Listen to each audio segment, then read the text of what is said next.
जरूरत पड़ने पर अपने ही काम आते हैं। दवाइयाँ और जरूरी सामान अपने नजदीकी मेडिकल स्टोर से ही मंगवाएं। लोकल को सपोर्ट करें। डाउनलोड करें आयु ऐप, सबसे तेज, सबसे भरोसेमंद। और नोटबंदी के 4 साल के खिलाफ कांग्रेस हल्ला बोल रही है और राजस्थान कांग्रेस प्रभारी अजय माकन की प्रेस वार्ता, उसमें आपको लेकर चलते हैं। क्या कुछ कहा जा रहा है, जरा बताएंगे कि कैसे कब ये गोल पोस्ट या कारण शिफ्ट करेंगे कि क्यों ये नोटबंदी करी जा रही है और इससे क्या फायदा होगा।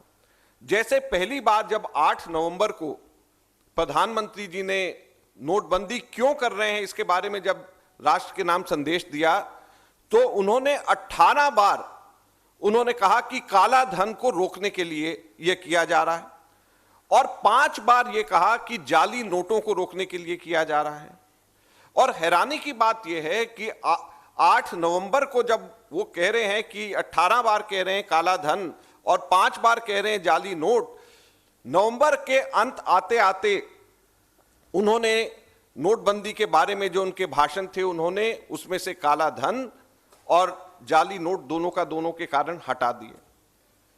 काला धन और जाली नोट से उसके बाद में उन्होंने कहा कि ये कैशलेस इकोनॉमी के लिए कर रहे हैं।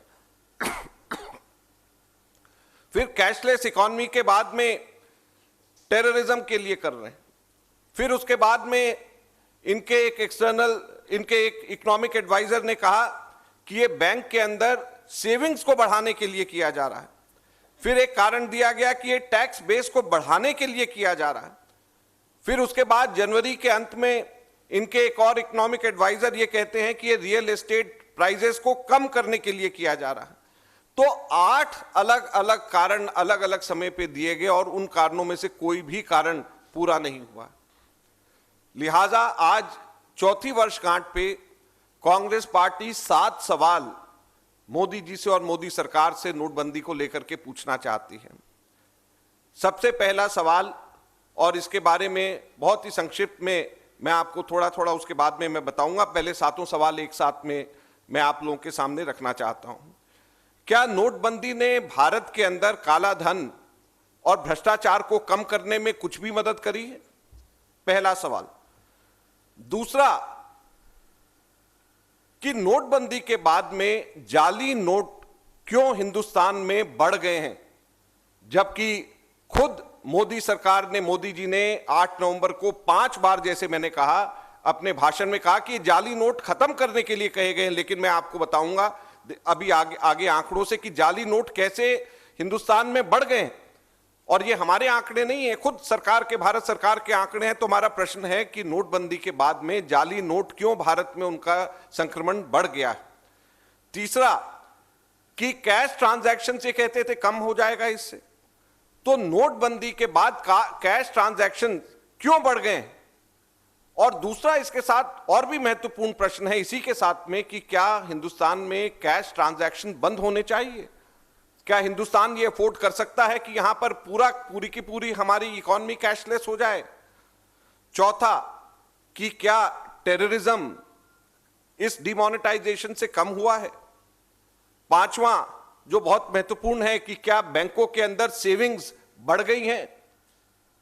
छठा, कि इन्होंने कहा था जैसे कि नोटबंदी के बाद रियल एस्टेट सेक्टर को बड़ा फायदा होगा, तो क्या रियल एस्टेट सेक्टर को फायदा हुआ है? आज रियल एस्टेट सेक्टर कहां पे है?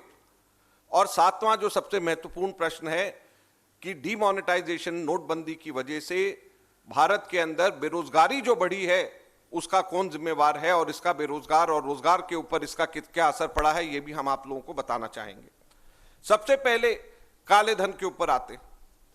आरबीआई के बोर्ड ने जब अपनी अप्रूवल डिमोनेटाइजेशन के लिए दी, तो उन्होंने साफ ये उसके अंदर अप्रूवल में ही ये कहा कि भारत के अंदर काला धन लोगों का या तो सोना, गोल्ड के रूप में या रियल एस्टेट, जमीन के रूप में है, और इसके लिए, इस वजह से उनका यह मानना था कि इसका काला धन के ऊपर कोई असर नहीं होगा। और वही हुआ। टोटल 500 और 1000 के 15.41 लाख करोड़ रुपए के नोट सर्कुलेशन में थे, और नोटबंदी के बाद में इसमें से 99.3% नोट वापस आ गए। 15,31,000 लाख करोड़ रुपीस, इसमें से जो 99.3% इसकी करेंसी है जो हमारे कैश जो सर्कुलेशन में थी वो वापस आ गई। तो जब वो वापस आ गई तो फिर काला धन कहां पे रहा, काला धन किस तरीके से रुका? भ्रष्टाचार को रोकने की बात करते हैं तो उसका भ्रष्टाचार का उसके ऊपर असर यह हुआ कि 2016 के बाद जहां जहां पर नॉन बीजेपी की गवर्नमेंट है वहां पर खूब खुल करके एमएलएस की खरीद फरोख्त हुई। और यहां पे इस पोडियम से एआईसीसी के माध्यम से कई बार हमने आपको बताया, प्रूफ दिए, साबित किया कि किस तरीके से एमएलएस की खरीद फरोख्त अनाप शनाप रेट्स के ऊपर कोशिशें करी जा रही हैं और कैसे हमारी सरकारों को डिस्टेबलाइज करा जा रहा है। यह भ्रष्टाचार का यह नतीजा है नोटबंदी के बाद में। तो इसका जवाब क्या मोदी सरकार देगी? दूसरा प्रश्न बहुत महत्वपूर्ण है, जाली नोटों के बारे में।